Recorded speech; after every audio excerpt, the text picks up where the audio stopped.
안녕하십니까. 대통령신문의 김서한입니다. 2026년 제9회 지방선거 보령시장 출마 예정자분을 모시고 시민 앞에 직접 말하는 일문일답을 진행하겠습니다. 안녕하십니까. 예, 부장님. 예, 본인 소개 부탁드리겠습니다. 예, 안녕하십니까. 내년 지방선거에 보령시장 출마를 하는 출마 예정자 최진복입니다. 간단히 제 소개를 한다면은 저는 주교면 응포리에서 출생을 했고 제 40일에 사법고시를 이렇게 합격을 해서 그 이후에 이제 변호사 생활을 지금까지 하고 있는데요. 저는 14년 전에 보령에 이제 무변촌인 보령에 변호사 사무실을 개업을 해서 지금까지 변호사로서 생활을 하고 있습니다. 보령시장으로서 출마를 하게 된 계기는 보령 시민들이 이제 새로운 이제 일꾼을 필요로 한다는 그런 생각을 제가 깊이 하고 고민 끝에 보령시장 출마를 하게 되었습니다. 이상. 네, 감사합니다.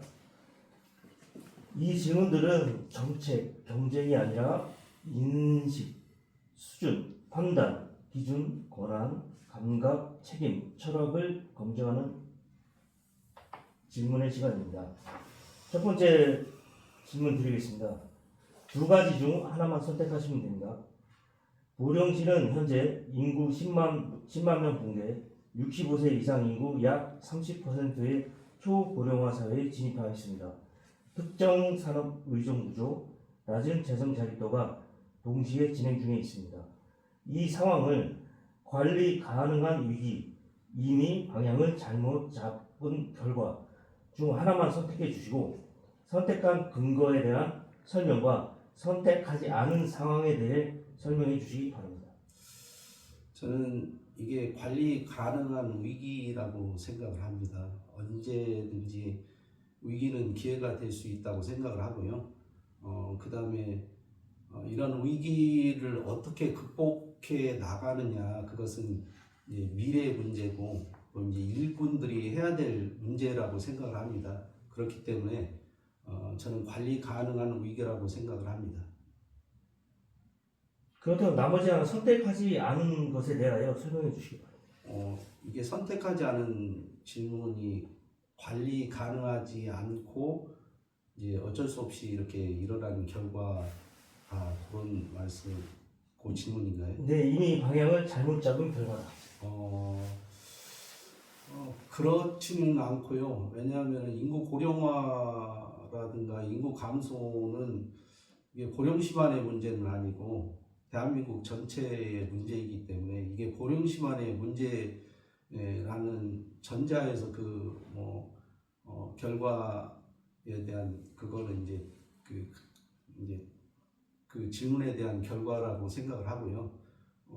이제 어쨌든 간에 보령시는 나름대로 지금까지 잘 해왔다고 생각을 합니다. 그리고 보령 화력발전소라든가 이런 거가 생기고 그래서 지금까지 이제 거기에 의존해서 많이 우리가 이제 보령에서 생활을 하고 있지만은 어쨌든 간에 화력발전 폐쇄 문제라든가 이런 게 있다고 하더라도 그거 화력발전으로 인해서 이제 에너지 특구라든가 이런 것으로 지정을 해서 우리 보령이 더 이제 앞으로 특정한 그런 산업으로 발전할 수 있는 기회가 될 수 있다고 생각을 하기 때문에 특히 미래에 이제 그것뿐만 아니라 다른 여러 가지 이제 노력을 해서 우리 보령이 앞으로 뭐를 먹고 살지를 고민해야 되겠지만은 어쨌든 지금까지 우리 보령이 달려온 것들이 이제 문제라고 생각하지는 않습니다. 두 번째 질문입니다. 책임에 대한 질문입니다.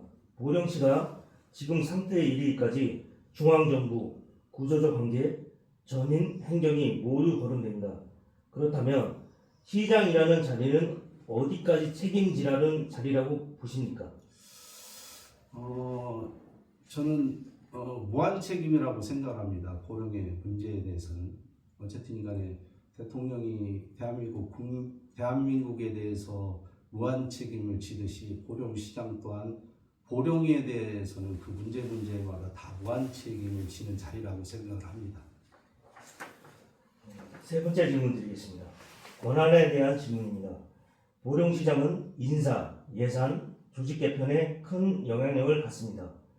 이 중 가장 위험한 권한 하나만 선택해 주신다면 어떤 걸 선택하시겠습니까? 저는 예산이라고 생각을 합니다.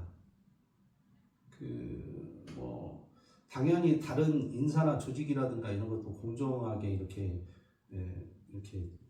행해져야 되겠지만은 예산이라는 것은 한정된 재원을 어디다 분배를 하느냐 하는 문제들은 이게 그런 예산이 장래 먹거리를 위해서 진짜 생산적인 방향으로 예산이 쓰여질 것인지 아니면은 단기성의 이례적인 부분의 예산이 투입이 되는지 그거에 따라서 보령이 장래가 굉장히 달라질 수 있는 문제이기 때문에 한정된 예산이라는 자원을 어떻게 분배하느냐 어디에 쓸 거냐 하는 것은 제가 판단할 때는 가장 중요한 문제라고 생각을 합니다.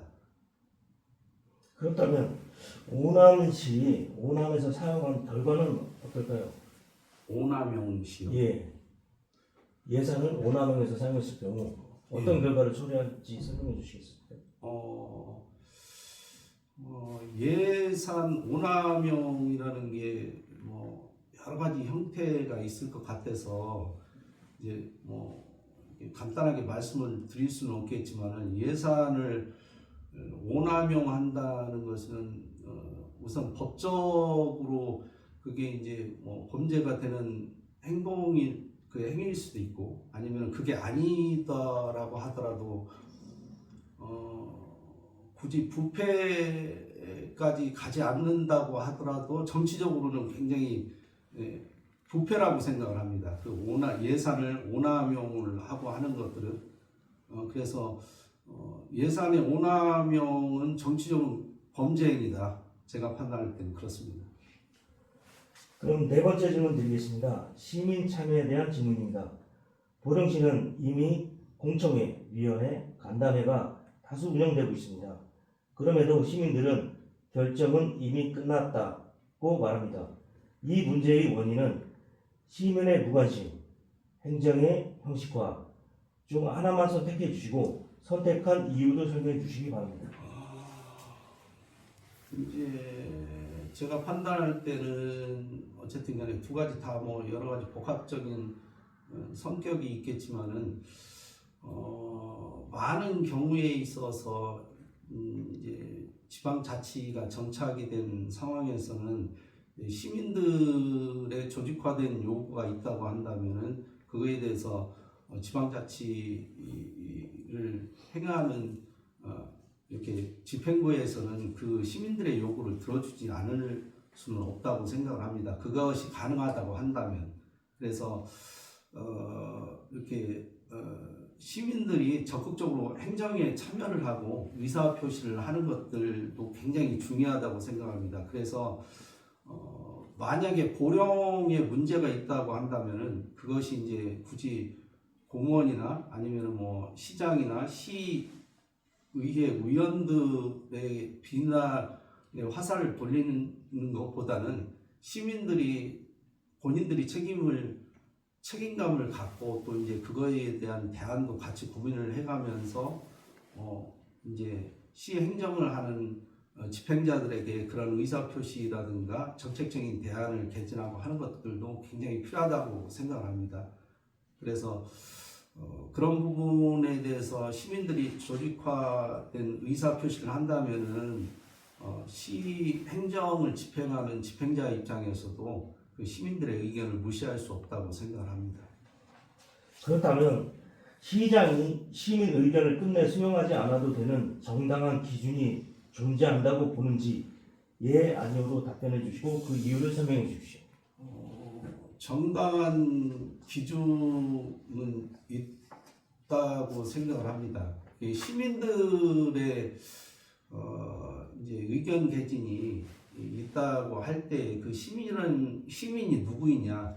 그러니까 이제 일부 이렇게 목소리가 큰 시민들이냐, 아니면 전체 시민들의 공통적인 의견이냐, 그거에 따라 다를 수 있겠지만은 이제 대부분은 일부 시민들, 그리고 어떤 정책이라든가 그런 것들은 다 이해관계가 대립이 됩니다. 예를 들어서 이제 해수욕장에 이제 경마장을 유치하는 문제가 과거에 있었는데, 그거에 대해서 찬성하는 시민들도 있고 그거를 반대하는 시민들이 있고, 그 찬성과 반대하는 의견들의 근거들도 다 있습니다.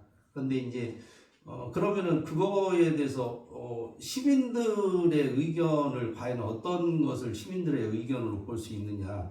그러면 한쪽을 시민들의 의견으로 볼 수는 없다고 생각을 합니다.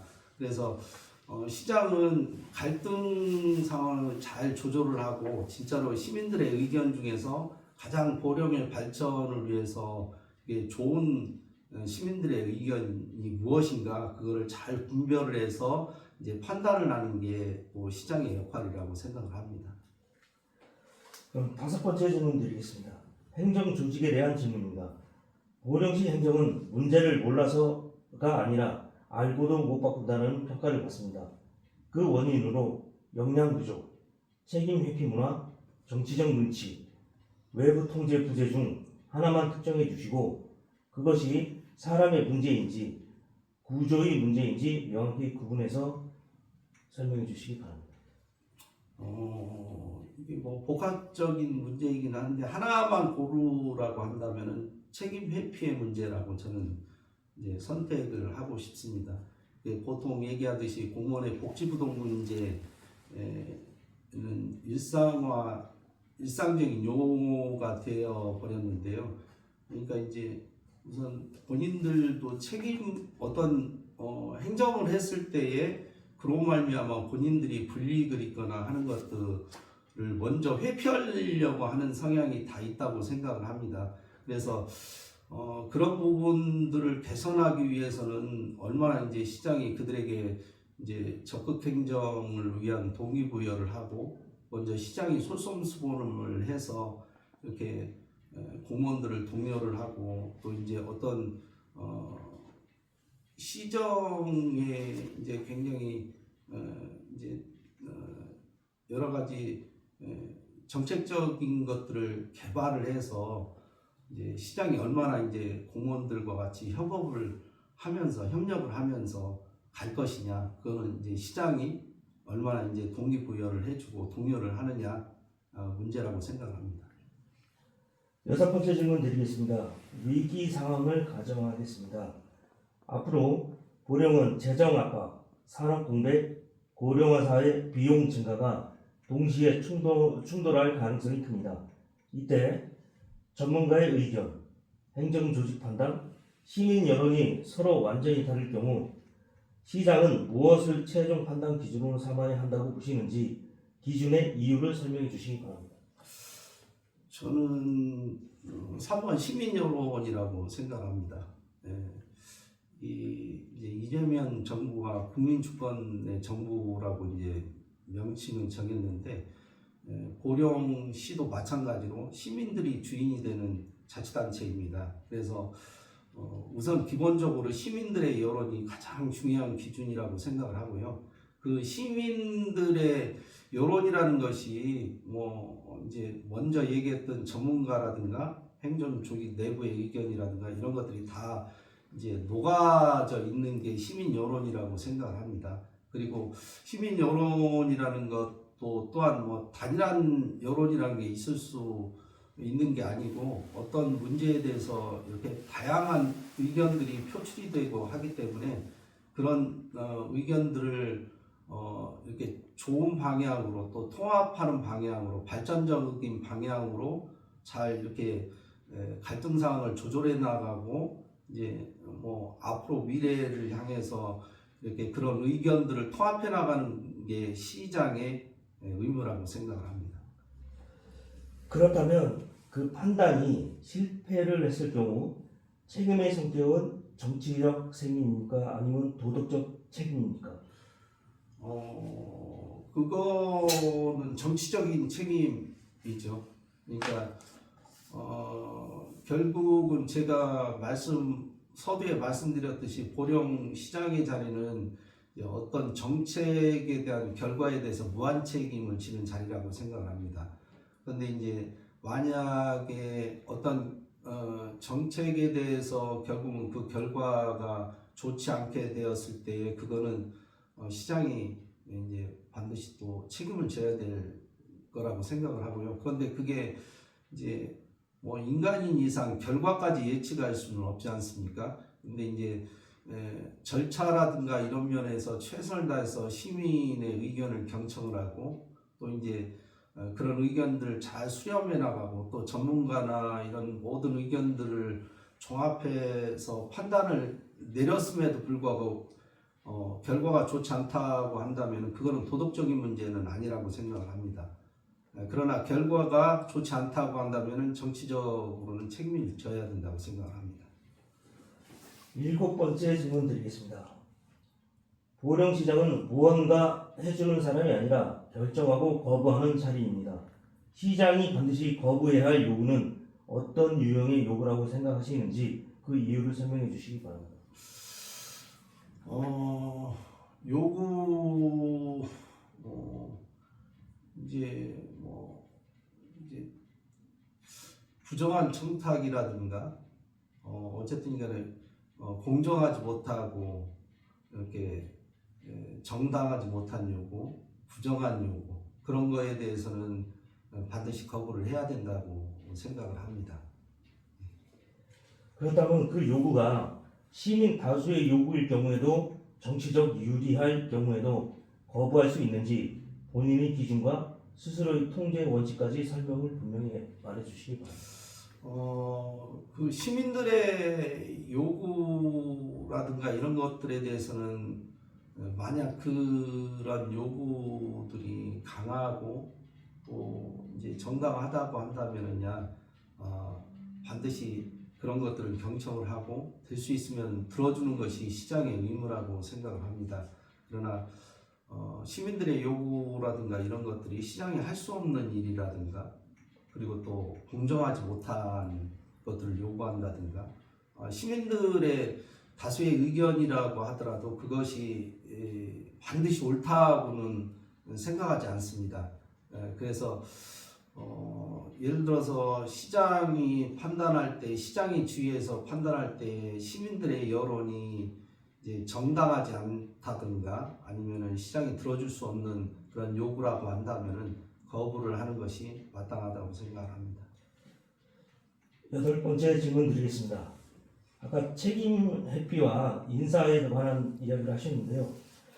혹시 공무원의 단언적인 설명으로 인해 피해를 기업이나 시민이 보게 했습니다. 그렇다고 해서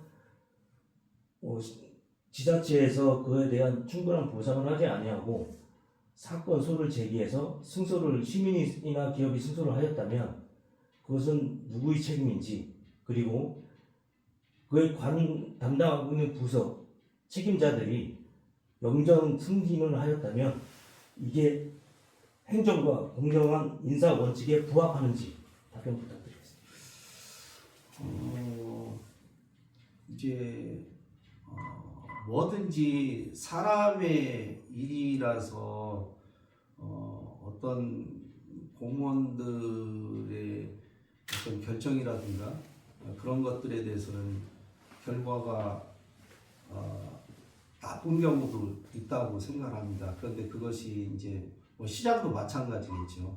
근데 이제 그게 공무원이 본인들이 진짜 이렇게 시민들을 위해서 적극적인 행동을 적극적으로 하는 과정에서 뭔가 이제 책임을 회피하기 위한 복지봉동의 행정이 아니라 시민들의 어떤 복리라든가 그런 것들을 위해서 이렇게 적극 행정을 하는 과정에서 결과가 나쁜 거에 대해서는 분명히 이제 판단을 해야 되겠지만은 그런 부분에 대해서 공무원에게 이렇게 불이익을 주는 거는 조금은 이렇게 생각을 좀 깊이 해야 될 부분이라고 생각을 합니다.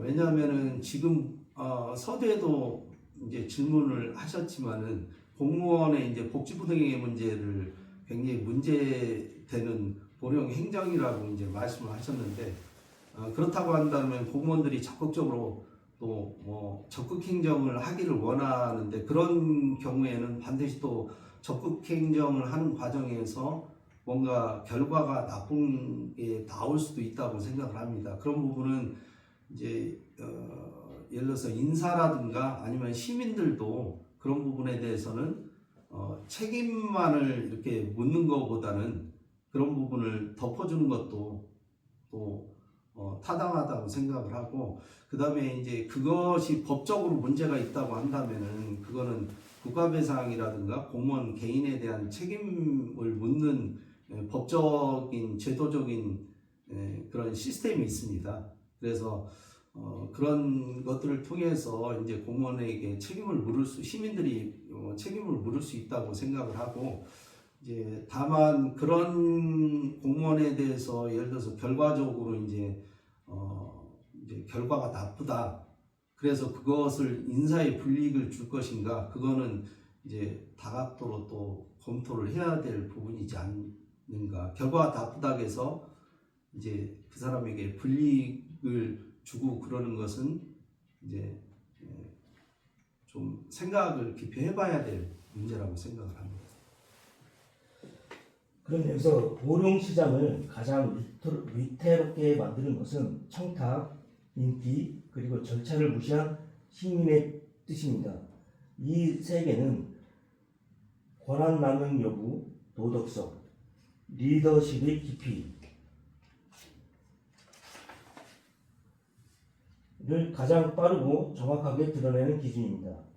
인사채용 영역에 대한 청탁성 요구, 공정한 절차를 무력화하고 특정 인물 업체를 밀어달라는 요구, 한 번 수용하는 순간 행정의 공정성은 무너지고 이후 모든 결정이 누가 뒤에 있느냐로 왜곡된다. 여기서 답변 드리겠습니다. 능력 있으면 예외 가능 일이라 말을 할 수 있는지, 공개, 경쟁, 원칙을 예외 없이 적용할 각오는 있으신지에 대한 답변 부탁드리겠습니다. 능력 있으면 예외가 있다. 그거는 아닌 것 같고요. 근데 이제 그게 공개 경쟁하고 능력이 있으면 예외라는 게 상충되는 것은 아니라고 생각을 합니다. 능력이 있는데 어떻게 그 능력이라는 것을 판단 기준으로 삼지 않을 수 있겠습니까? 능력 있는 사람은 당연히 이렇게 발탁을 해야 되는 거고 그 사람이 능력이 충분히 발휘될 수 있는 자리에 앉히는 것이 맞다고 생각을 합니다. 단기 민심을 이유로 한 재정, 도시 소모 요구. 지금은 환영은 받지만 장기적으로 재정 부담과 도시 경쟁력을 갉아먹는 결정 요구. 보령처럼 재정 여력이 제한된 도시는 단 한 번의 잘못된 선택이 수년간 회복 불가능한 소지로 이어집니다. 지금은 어쩔 수 없다는 표현을 쓰는지, 미래 세대 책임을 실제로 고려하시는지 답변 부탁드리겠습니다. 모든 결정들, 특히 예산의 분배라든가 이런 거는 제가 생각하는 것은 이제 단기적인 인기를 위해서 예산을 분배하고 하는 것은 아니라고 생각을 합니다. 그것은 결국은 보령의 미래를 망치는 일이라고 생각을 하고 어떤 예산을 분배하는 것은 반드시 보령의 미래를 생각하는 것이 1순위가 돼야 된다고 생각을 합니다. 그럼 시민의 뜻을 명분으로 한 절차 무시 요구, 공론, 검증, 수기 없이 다수 또는 목소리 큰 집단의 요구를 시민 전체의 뜻으로 포장하는 행위, 참여가 압박으로 변하는 순간 행정은 수기가 아닌 힘의 논리에 휘둘리게 된다. 답변 부탁드리겠습니다. 시민 참여의 한계선을 명확히 인식하는지, 거절할 수 있는 기준을 갖고 계시는지 답변 부탁드리겠습니다. 이제 이전에 이제 그 비슷한 말씀을 드렸듯이 시민들의 의견이라는 것은 이제 뭐 단일한 의견은 보통 존재하지 않습니다.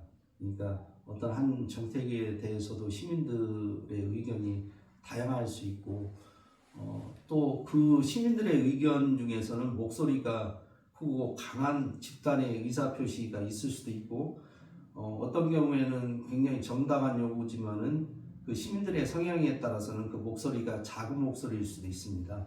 근데 목소리에 크고 작으냐가 아니라 저 시민들의 의견이라든가 그런 것들이 우리가 진짜 시정에 반영해야 될 시민들의 의견이냐 그것이 중요하다고 생각을 합니다. 그리고 시민들의 의견이라고 하더라도 절차를 무시하거나 아니면 공정성을 해하는 그러한 요구라든가 이런 거는 당연히 받아들이면 안 된다고 생각을 합니다. 마지막으로 보령 시민들에게 전하고 싶은 메시지가 있으시다면 한 말씀 부탁드리겠습니다. 이제 보령에 여러 가지 위기가 있습니다. 하지만은 우리는 현재와 과거가 아니라 미래에 어떻게 그런 위기들을 극복하며 나아갈 것인가 그거를 우리가 항상 고민하면서 고민을 해야 된다고 생각을 합니다. 그래서 처음에 얘기했지만은 이제 뭐 보령의 상황을 관리 가능하지 않은 위기라고 생각하지 않습니다. 우리가 같이 협력하고 고민하고 한다고 한다면은 밝은 보령의 미래를 만들어갈 수 있다고 생각을 합니다. 이런 부분에 대해서는 일꾼이라고 하는 뭐 시장이야 선출직 시의원이나 도의원 이런 분들의 노력뿐만 아니라 시민들의 적극적인 참여와 정책 제안 이런 모든 것들이 필요하다고 생각을 합니다. 그래서 같이 하나가 돼서 밝은 보령을 만들어 가자고 우리 시민들에게 말씀드리고 싶습니다. 시민이 중심이 되는 변화, 지속 가능한 보령의 미래, 보령시장 출마 예정자 일문입답에 참여해 주셔서 대단히 감사합니다. 수고하셨습니다. 감사합니다.